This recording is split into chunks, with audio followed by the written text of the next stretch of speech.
All right, coming back to our podcast is Dr. Charlie Nutt, current Executive Director of NACADA, soon to be retired, years of making a difference in academic advising. Dr. Nutt is also one of the top supporters of our podcast. So, Charlie, as always, welcome back to Adventures in Advising. Thank you so much. It's always a joy to see the two of you, but to also just be a part of this podcast because while I can see you, other people can't, but it's great to see you. But it's such a great opportunity that y'all have provided this past year with the pandemic and everything that's occurred for people to continue to connect with each other, hear what other people are saying, kind of have that virtual hug every time this has come out. And I just want to thank the two of you so much for the work you've done. Well, we want to thank you for your continued support and for joining us again. I can safely say that whenever Charlie Nutt is on the podcast, it is both educational and entertaining. Charlie, we I suppose a lot of times when we have guests on, we kind of begin by asking them about like their route in education. We talked to you about that previously, but difficult as it is to believe, there may be listeners who aren't so familiar with Charlie Nutt. And I want to give them a sense of you. So, can you talk to us maybe a little bit, about your passion for education? Because that is something that I think comes to life when you speak. Sounds great, Colin. Thank you so much. I said to y'all the last time, I kind of feel like I'm in segments of my educational career. I started out teaching high school in 1977 to disadvantaged students who we would think of as non-readers, which was quite a challenge at 20 years old and teaching some students who had been in high school with me just 3 years earlier. But I loved it. And then I taught in Atlanta for a while. And then I went to a private school, worked as admissions and fundraising, and then kind of moved into what I think was a really big part. And that was my first career at Coastal Georgia Community College. It was my college. I graduated from there in 1974, 76. So I knew everyone. It was like I was coming home again. But one of the things that really hit me was, what is academic advising? Because when I talked about advising, or when I thought about advising, I thought of Betty Jo Strickland, who was my advisor when I was in school, who was the dean who hired me back in 1987 to go back to the college. I don't ever remember her telling me what courses to take. I don't ever remember her talking to me about degree audits. I remember going to her when I had a problem. I remember going to her when I thought, I don't know whether I could do this, whether I could make this scoop or make this climb. Um, and that's what advising was. Unfortunately, when I first started as a faculty advisor, they only trained me to do the transactional. So how do you fill out back then the paper registration form? And the students would line up in the hall with huge calendars of what was being offered, and we'd spend time working with them, and that was all I was trained on. And then after about a year, I really began to relax and realize, as my friend and colleague Nancy King says, what we do is important, but it's not brain surgery. In other words, I was not going to kill somebody if I happened to tell them the wrong course to take. We could figure that out. What really mattered was the relationship I was building with students.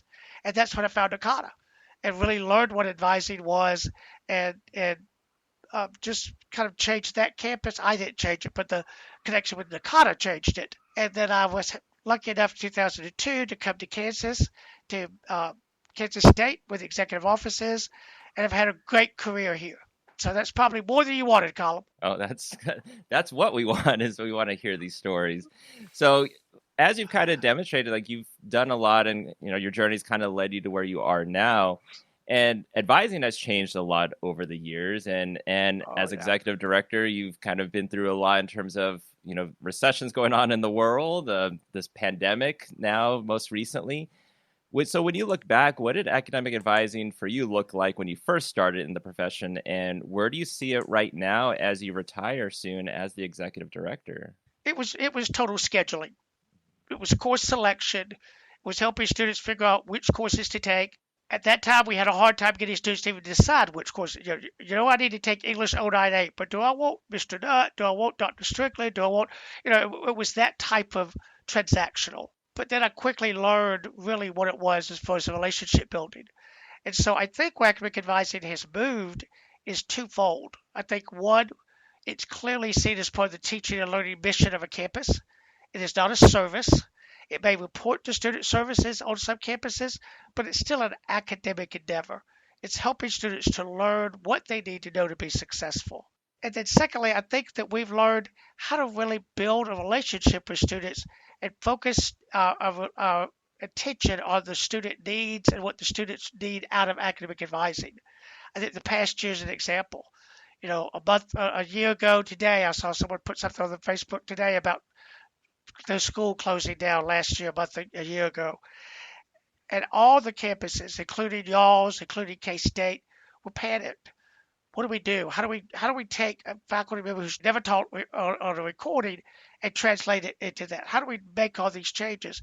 There was one constituency on every campus who stepped up to plate consistently, and that is academic advisors. Academic advisors are who really helped us get through this pandemic because students knew there was somebody who cared about them. They knew there was somebody who knew the knowledge, could give the information, but most importantly, they knew what it was how to help that students get what they want to be and build that relationship. It enabled us to do some crazy things, such as, I'm looking at Colin's video right now because I can see it. And he's got beautiful flowers and trees and stuff in the background. During this past year, we've been able to go into our students' lives. We've been able to see them face to face. We've been able to say, "Oh, who did that painting? Is that your daughter? Or, tell me about that person." Or the kids would run through. A cat would go across the screen. But we got into their lives in ways that no one else did. And I think that was so important this past year to make that, to have that relationship building. And I think that we've got to clearly continue to communicate to our deans, to our provost, to our vice provost, to our chancellors, to our presidents, what advising actually did in this past year that enabled our students to continue to be successful and continue to be enrolled, to continue to be retained, and to continue to graduate. Yeah, I think that connection piece is so vital, and the key across everything, students, advisors, or all of our interactions. And Charlie, I'm interested because that is, I think, one of your many talents is you are a connector. And where, like, for you, in terms of your approach to that, and in terms of relationship building, how, like, as somebody who has been so successful in that, for listeners, are there things, like, how do you approach it? Are there things we can learn from you? My father died in 1990, and one of the things that Daddy was so well known for, he came from a small town in Georgia. He was the last of 10 children. When he was born, his oldest sister, who was in her 30s, looked at him and said, "Well, he's no bigger than a Skeeter." So my daddy's nickname, his intellect, was Skeeter Nutt. And so Daddy was a character. And one of the things I watched him do so well in my life is connecting people and talking to people, learning who people were and learning what they needed and how to respond to that. So I think I got a lot of that from my dad within that. I think as far as advisors, I think how we could continue to connect them in ways that they maybe didn't even think about a year ago. Through your podcasts. And I have to go back to thanking the two of you because this has been something people have looked forward to. Every time you drop a new group of podcasts, people immediately sharing it, going around because they can expect it. That's been kind of the continuity that many of them have had. We haven't been able to go to conferences. We've had amazing virtual events, but we are people who like people. And so we love hugging and talking and getting together at conferences. We've missed that this year. And this podcast has been something that people could connect to and join with and work with. So I think that's part of it. I think you got to love students. I've been here at K-State teaching the graduate program, but I still have a love for undergraduate students. This is not easy work, but it's work that if you care about students, you will find a way to make it happen. And you'll find a way to make those connections. And those connections may be no more than helping a student connect to a faculty member they're having trouble with, or helping a student connect to a campus that they maybe are not sure they belong at, or just helping them figure out how to respond and work with you. What we teach students is more than just what courses to take, but we're teaching students how to build their own connections, how to build their own network of success.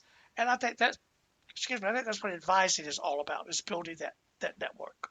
Very soon, Charlie Nutt will be retiring, and we have someone new that'll be coming in as a new executive director, and that's Dr. Melinda Anderson. So I guess when you think of Dr. Melinda Anderson and what Melinda will bring to the executive office and to NACADA as a whole, what are your thoughts? And also, have you already given advice to Melinda when she starts as the new ED? I think the very first thing anybody who knows Melinda sees automatically is her passion. She has a passion for higher education. She has a passion for students. And I think that's the key that I know she's coming to this job with. Where I think very fortunate, she's been a member of the council, she's been the board of directors, she understands the structure, she understands all our strengths, but she also understands where we have issues we need to work on. And Melinda's going to come in with a lot of energy, a lot of passion. I'm ready to move forward. I think the two things I tell every person who comes to work here who is coming from a campus is you have to get used to not seeing students every day, because you're used to doing that. She's also going to be teaching, so she'll be able to have that network. But it's still a little different when you come to an executive office within that. Beyond that, I just encourage her to keep that passion, to keep that motivation, to keep energizing others, because that's something I think Melinda brings to this, is just the ability to energize those around her. Yeah, and I think that, that is one of the things that is really, I suppose, prominent in NACADA is inspiring others. And I think you've been a big part of that, and you have inspired, kind of spread that mission in many ways, because I'm thinking, one of the many accolades that have come your way, deserved accolades, was UCAT and LVSA coming together for the Charlie Nutt Award for International Collaboration in Advising. And that really is what you're speaking to. It's about, that collaboration kind of across borders at times, and inspiring others.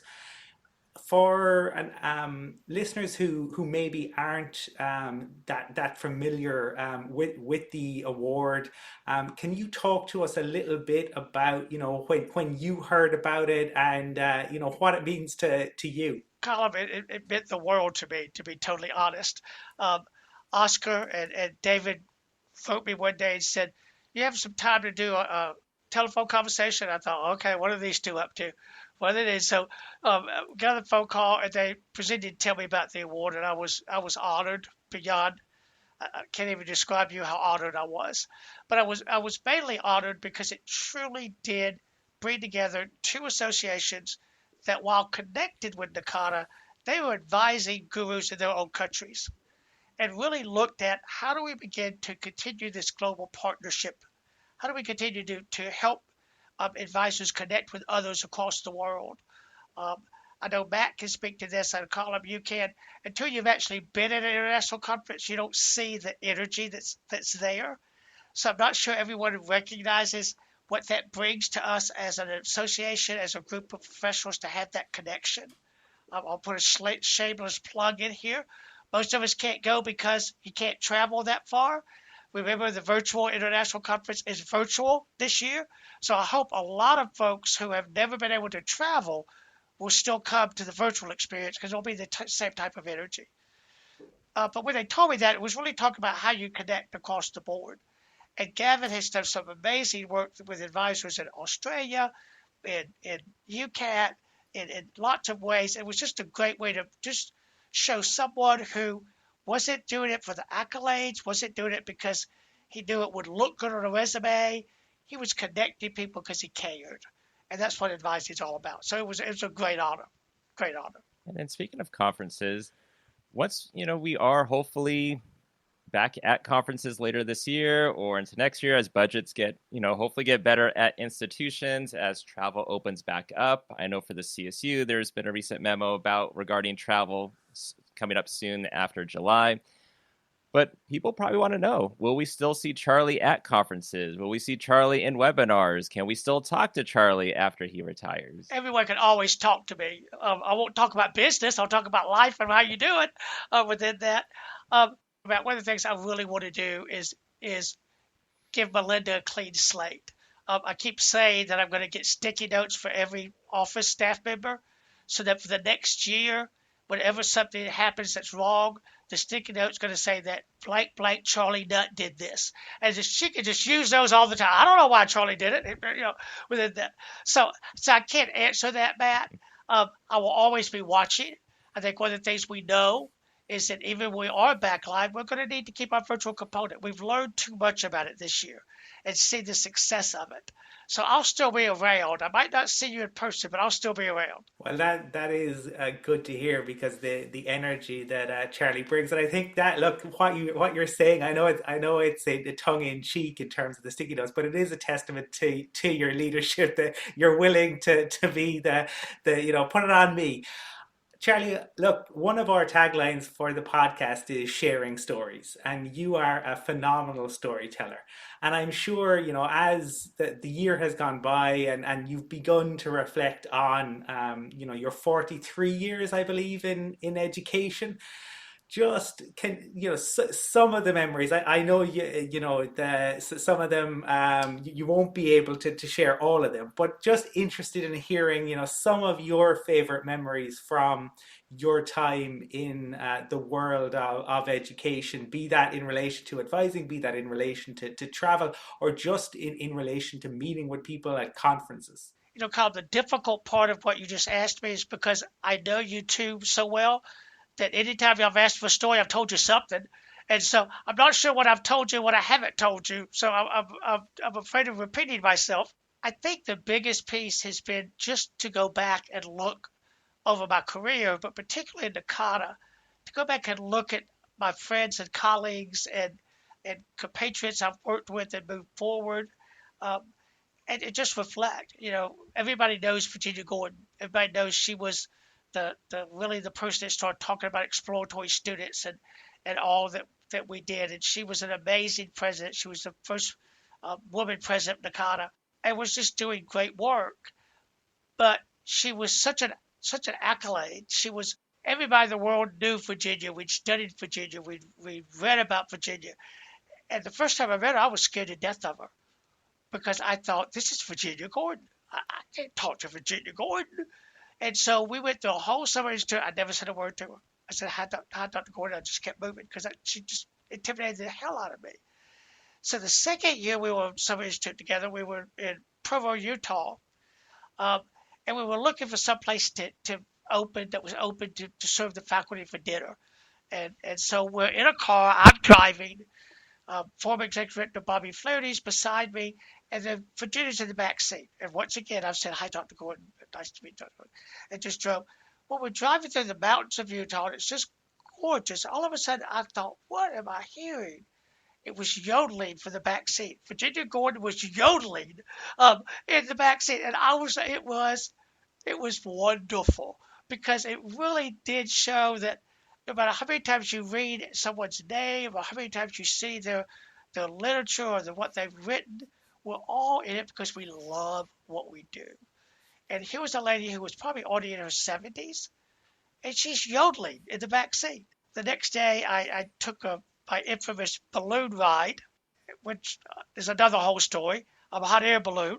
Dana Zohoric can tell you that story one day. But Dana and I took this hot air balloon, and I was petrified. I'm petrified of heights. It was gorgeous, but it was miserable. Well, I didn't know that the next flight that went up after that was another NACADA group, and Virginia Gordon was in it. So Virginia, they get her a little ladder. She climbs into the booth, and she said, I'm going to be brave. And the guy said, you can't be any worse than that guy we had a minute ago. He was to the floor crying. And Virginia went, was that Charlie Nutt? And he said, yeah, that's him, that Nutt guy. And so I just think it's those relationships, those friendships that make such a difference. And I think that's why NACADA is not a typical higher education association. It's about family. It's about connection. It's about building a relationship with each other, with our students, and hopefully making NACADA a better association through those relationships. Absolutely. And speaking of NACADA, I mean, NACADA has done so much and helped so many people over the years, and has revamped itself and has kept updating in terms of what needs to be done depending on what's happening in the world. And so I guess for members that might be on the fence of, budgets and, do I renew my membership, or you have new advisors that are finding out about NACADA and, again, budget wise, where do I spend my money? Any advice you have for new advisors or current members regarding NACADA and what it can still do for the profession and for them? Absolutely, Matt. It truly has been the most important relationship for me as a faculty member and as an advisor. It connected me with people. It helped me learn from people. It helped me see the literature. It helped me build this together. So regardless of whether I can come to a meeting or not, you still need access to that. You still need podcasts like this. And there's a podcast this afternoon that Gavin Farmer's put together once again on a year later. What did we learn? Those are types of things that all advisors need to hear. They need to have access to. Being an NACADA member brings that to you. It brings that relationship. It brings that partnership that you need to be successful. And so during this time, I would just encourage everyone to just consider that NACADA is more than just a meeting. It's more than just a conference. It's a full association that can help you in all sorts of ways. So it doesn't matter whether you can go to Cincinnati or whether you want to really join us in Portland in 2022. I'm going to put a little plug out I'm so excited for. Matt and his ELP mentor, Leah, together are going to co-chair our Portland conference. So you need to come and see Matt and Leah in 2022. But regardless of whether you come to an event or not, what you get from NACADA in all sorts of ways is something you need as a professional. I think given the considerable talents of both Matt and Leah with their powers combined, that will be one not to miss. Charlie, I suppose I'm wondering, I'm thinking if I was in your shoes and say I was coming up on retirement, I think my favorite thing would be not to have to set an alarm clock for the mornings. Not to wake up to an alarm would be joyous. I'm wondering for you, is there anything on your bucket list or anything that in particular that you might be looking forward to when you do get to step into the next chapter? I had a tough conversation with Dean Mercer the other day, and she said, "Now, what are you going to do?" And I went, Dean, I probably ought to start thinking about that because I haven't really decided what I'm going to do. So I love hearing from people, but I will be honest, Colin, it would be kind of nice to know I don't have to check my email every minute and check my email every hour and respond. I can't say I won't miss that more than those pieces. Or if you're in Georgia, maybe you're walking the beach. Absolutely. And y'all are welcome to come walk it someday with me. I'd love for the two of you to come visit Georgia. Will do. And so I read these stories when you were our keynote for one of our CSU webinars recently, and I thought it would be nice to read these again for the larger audience as well. So we had asked a few people, tell us something about Charlie or Charlie's story or what you think of Charlie, as he's retiring. And so, this could be scary here. Go ahead. Well, I think these are all going to be good. These are all be nice. So you mentioned Leah. So Leah Paganimon from University of Washington. So she had said he's the #1 supporter of and advocate for academic advising, and his passion and work in higher ed has impacted numerous advisors throughout the years. And honestly, I think anyone listening will say that is absolutely 100% true. And your good buddy, Casey Self from Arizona State, was also a previous keynote speaker at our California Collaborative Conference and a previous podcast guest. He said, Charlie's one of my best friends whom I would have never met without NACADA, and everyone knows he is a special leader and speaker, and he has done wonderful things for the advising community, and I am fortunate to know what it is like to have him as a best friend for life. And again, I think agree for many of us, you're not just a colleague or a popular mentor, but you're a true friend.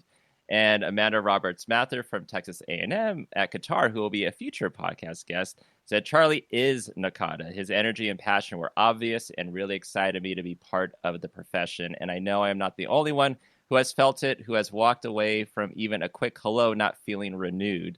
And the first time it dawned on me that Charlie Nutt knew who I was, I felt pretty darn special. And I think many of us share that same feeling.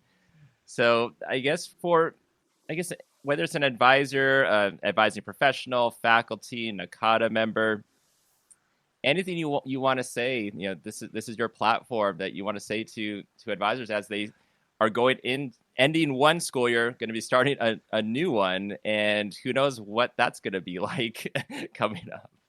Um, man, I think Casey kind of summed it up really well, and that is the friends that I've learned and the people. I think back to meeting Colin for the first time, and he walked into the building in Dublin where we were putting packets together, and I'm sitting on the floor surrounded by boxes, and he said, "Can I do something?" I said, "Yeah, sit down and start putting these together." He had no idea who I was. He had no idea I had a name. We just sat there and talked for what, an hour and a half, Colin, while we stuck packages for that conference. Um, it's that type of connection, it's type of bonding and friendship that I will always remember, just always value, just having the opportunity to have you all in my lives. Charlie, I keep mining you for information because you are just, a rich resource. And we did talk to Melinda about, I suppose, her approach to leadership, and she has fantastic insights, and I'm really excited about her coming into it. But I suppose also interested in your, like, you heard the words that Matt read from people there, like you are seen as such an inspiration in terms of your own outlook on leadership and your own approach, just for people who, maybe taking a step up in their careers, any words of advice that you would offer in terms of that, especially where they're moving into a like they're going to be supervising staff maybe? Absolutely. I think the first thing you got to do is hire. You have to hire really good people. But once you hire really good people, you get out of their way and let them do the work. And so we've had amazing regional conferences this year, combining, all the regions that came together to do those 5 conferences. The EO staff and the region group, they put all that together. And I really might have to talk to Ben. I hope that Ben and Deb and Michelle and everyone here knew that no, that might not be what I would have done, but the outcome has been amazing. And so you've got to step out of it and let people learn. They're going to make mistakes sometimes, or maybe won't do it the way you would have done it, or it may even have just quite frankly been a flop in some ways. They've got to be able to learn from that. But I think as a supervisor, you have to trust people and recognize that if you needed to do it, then by God, just do it. But if not, stay off the people's back. Because here's the outcome you want to see happen. This is what you want to see occur. I've been here since 2002. There has never, ever been an event, a publication, a resource, a virtual opportunity, anything that I'm ashamed of. And that's because we have amazing volunteers and we have amazing EO staff. And I think the biggest point is I've just backed out of the way and said, make this happen. Put your own ideas into it, put your own thoughts into it, work with each other. We want to have virtual conferences next spring, figure it out. And they did amazing work. So I think it's trusting the people you hire, hiring the best people, and then just quite frankly backing away and saying, what do you need? You need more money here, you need more man hour here, you need additional whatever you need. Let me give you what you need to be successful. And what I've learned so far is very few people make you feel ashamed of anything they've done because they believe in it, because it's their work. So I think it's trusting our advisors that they're going to do a good job. They'll learn how to read Banner. They'll learn how to use Navigate. They'll learn those things. What they need to know is how to build a relationship. And one of the things you can learn in NACADA is how to build that relationship with each other that you can then take into the advising relationship. So I think it's supervising people is all about trusting them. Once again, they may not have done it the way I wanted it done or the way I would have thought to do it, but the outcome was amazing institutes. Was an amazing annual conference last year, amazing regional conferences. I'm so proud of them. Um, but I can also say I wasn't in the middle of it saying do this, do that, do the other because I trusted people. And I think that's a major thing you have to do is trust yourself, trust the advisors. This is my job is not a job, quite frankly, I believe. This is just me, that ego has a place in because I just don't think that's what we're here for. We're here about working with advisors. We're here about connecting them. And so when people say what you just said, Matt, from Casey and Lynn and those folks, they honor me. They make me so proud of those. I have a real good colleague that keeps saying, "Now, what's going to be your legacy when you retire?" And my legacy are those things that you just read, because that's what it's all about. Melinda is going to do great work. And to be honest, what I hope will happen by this time next year is people will be saying, "Well, Charlie who? Who is Charlie?" Because it needs to go and be functional under a new person, and she will do amazing work. It's like we say with trust and employees. It's like, well, you hired them for a reason to do their job, so let them do it. Absolutely. No one likes to be micromanaged. I had a president one time who was the pro at micromanaging, but would get furious if the chancellor came down on her. And we would say, can you twist that around a little bit, see how we feel?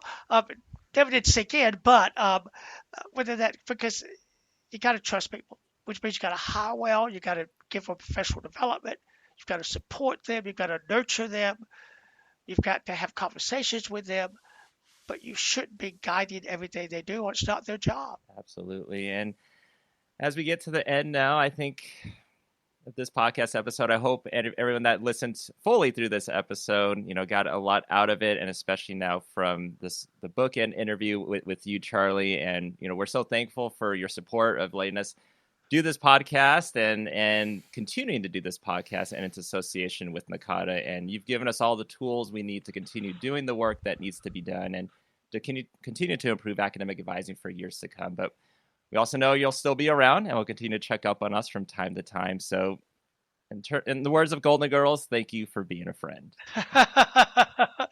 Thank you both. It's been a joy to work with y'all.